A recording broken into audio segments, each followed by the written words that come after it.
escritor Cássio Cavalcante, acadêmico da ALCO, e com a palestra A Saga Literária ao Longo da História. Bom, boa tarde a todos. Eu agradeço a todos que estão aqui, né, porque como a minha última fala, geralmente, né, mas eu agradeço a todos de coração que ficaram.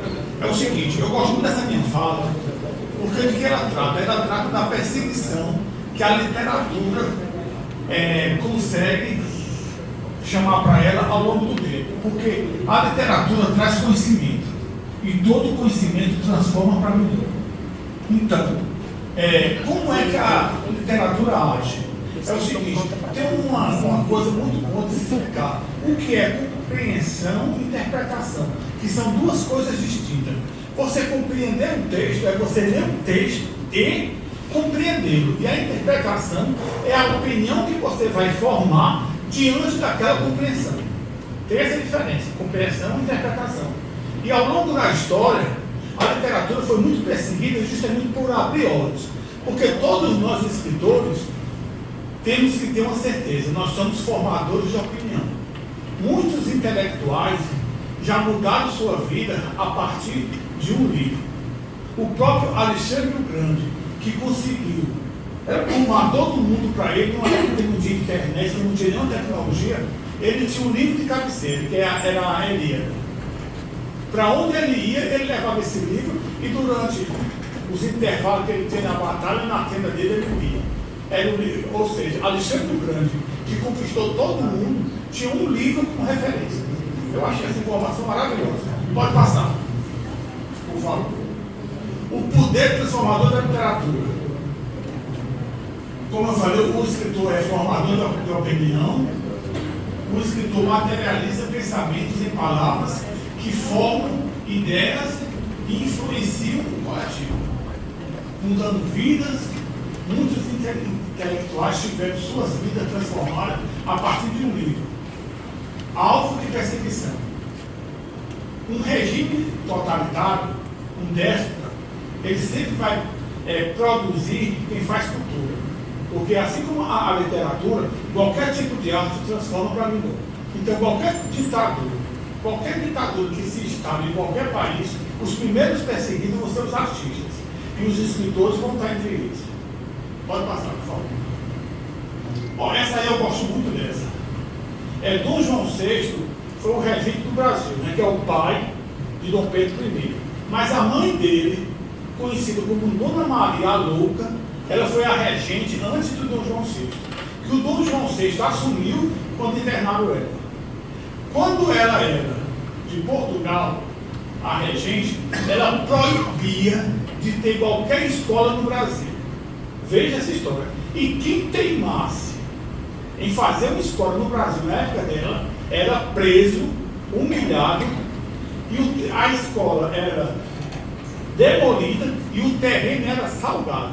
Porque naquela época ele não entendia de química, e uma coisa salgada seca, né? Nunca mais nasce nada ali. O pessoal pensava que era assim, o demacho da rainha de amaldiçoar um solo. Pois essa mulher fazia isso. Se fizesse uma escola no Brasil na época dela, ela mandava derrubar, salgasse o terreno e prendia o professor. Isso não é uma bandida, não. Isso é verdade, viu? Isso é verdade. Deus tinha misericórdia de ter umas pessoas religiosadas. E aquele termo de Maria vai com as outras era justamente que tinha uma fonte no Cosme Velho, no Rio de Janeiro, que dizia que a água era medicinal. Aí quando ela aceitou, ela ia tomar banho nessas águas.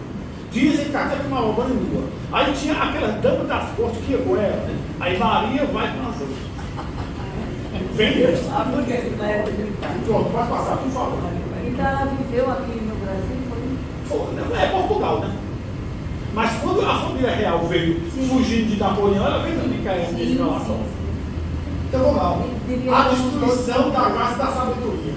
Em 1258, a lendária Biblioteca de Bagdá, que foi uma das maiores bibliotecas da antiguidade, conhecida como a Casa da Sabedoria, foi aniquilada durante o cerco mongol liderado por Ulugu Khan. Ou seja, quando ele invadiu a Bagdá, o primeiro ato dele foi destruir a biblioteca. ou seja, destruir a casa do saber. Olha como isso recai no que eu iniciei, que todo déspota, todo ditador ataca logo a cultura. A educação. A educação, pode passar, por favor. Santa Inquisição e o teatro da crueldade.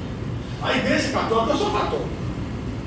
Me batizei, me cristei, me casei, mas a Igreja Católica deve muita humanidade. Que na época da Inquisição, ela queimou muita gente viva. Gente que nem era bruxa foi queimada pela Igreja. Que um dos papas, até me desculpa, achei muito bonito isso da parte dele. Entendeu? Aí o que temos aqui? O Index. O que era o Index? Era um livro de proibido de livro, criado pela Igreja Católica. Todo ano saiu um livro proibindo alguns livros. Aí, deixa eu ver. O Index foi, olha que legal, o Index foi eliminado no ano que eu nasci, 1966. Aí não houve mais, né, o Index.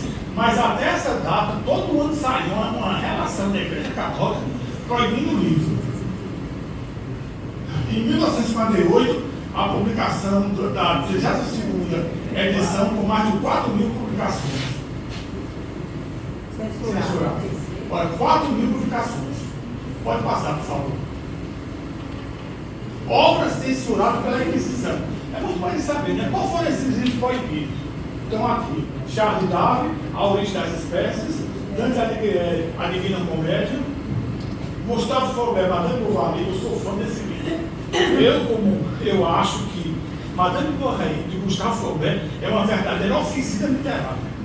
Quem quiser aprender a ser escritor, o primeiro passo é ler.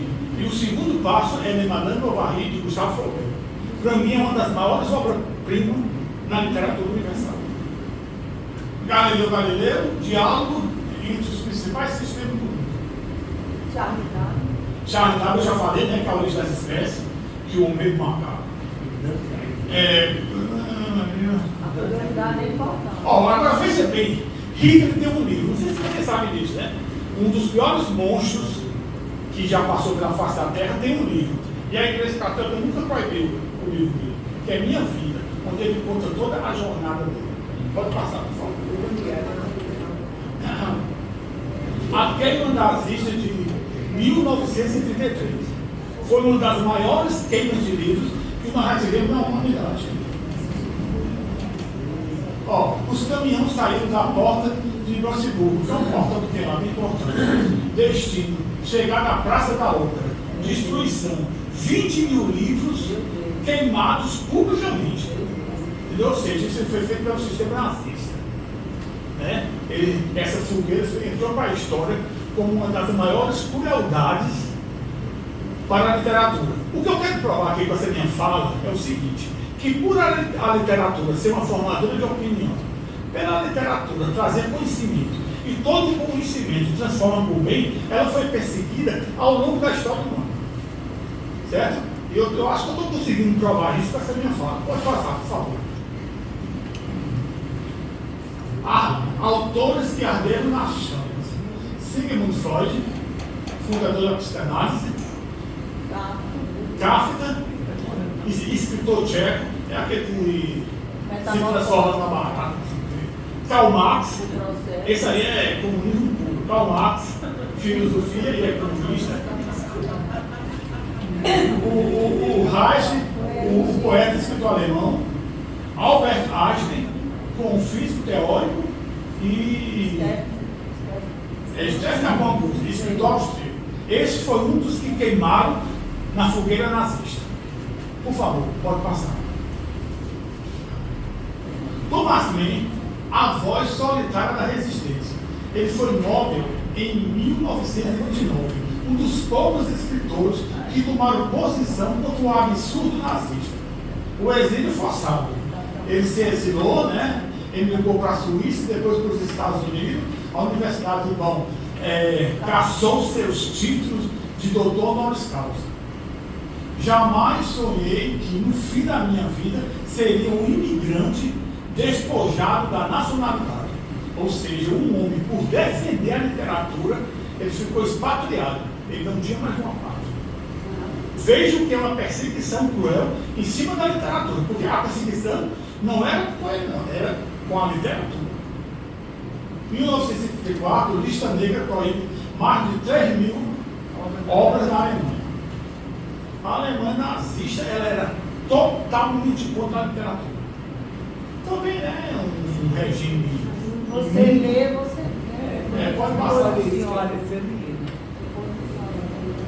A eternidade da literatura. Humberto Eco, que fez aquele clássico O Nome da Rosa, a leitura é uma necessidade biológica da espécie. Nenhum ecrã conseguirá suprimir a necessidade da leitura tradicional. Miguel Cervantes lê muito aviva o engenho do homem.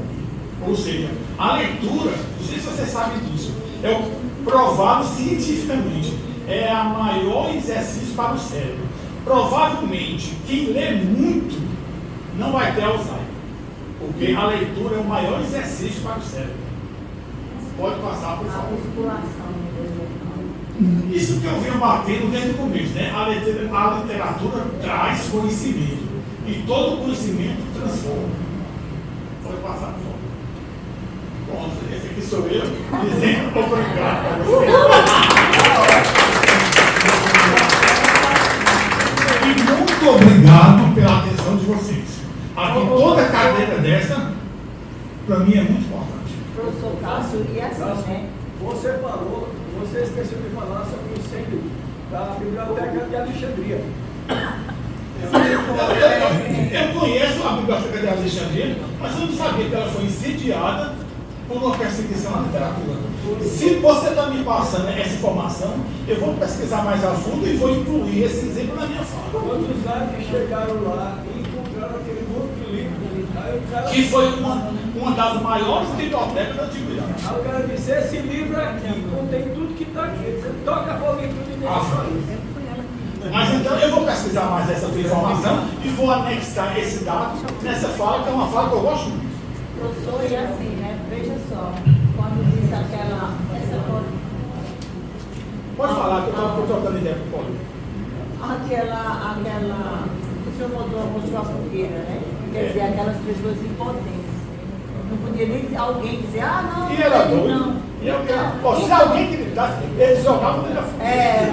Tem outra coisa, professor. O senhor falou aí lá atrás, em 33, né? A gente aqui no Amapá, em 60 e pouco, na década de 60, né? O Amapá, ele era subordinado ao Pará, a Belém. E aí começou o protestantismo se disseminar lá no Amapá. E aí o bispo manda uma ordem para todos que tinham Bíblia levar a Bíblia lá no dia determinado. E as pessoas levaram a Bíblia. E aí foi feita uma coivara de Bíblias, né? Outra informação que eu não sabia, que eu estou achando maravilhosa. Eu vou pesquisar mais a fundo e vou colocar esse dado da queima da Bíblia nessa minha fala. Eu acho que tem tudo a ver. Na década de 60. Na década de 60. A década que eu estou nascendo. Aí foi feita.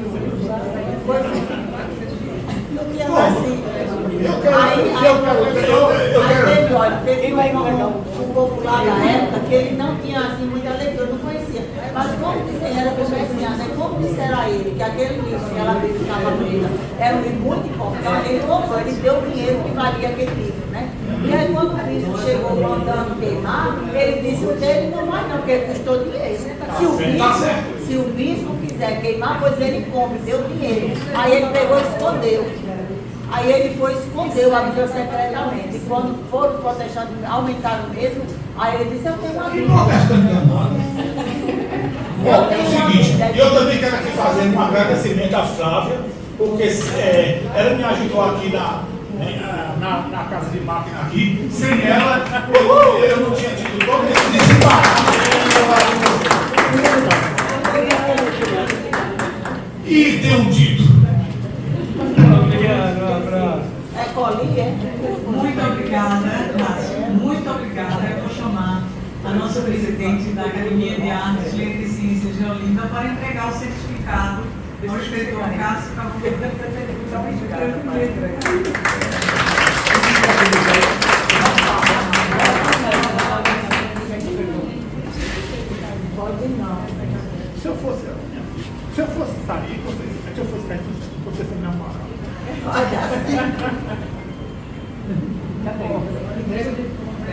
Diga na Bíblia.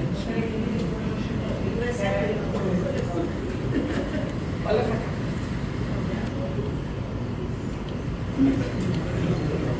Muito obrigado, viu? E mais uma vez, obrigado a essa plateia.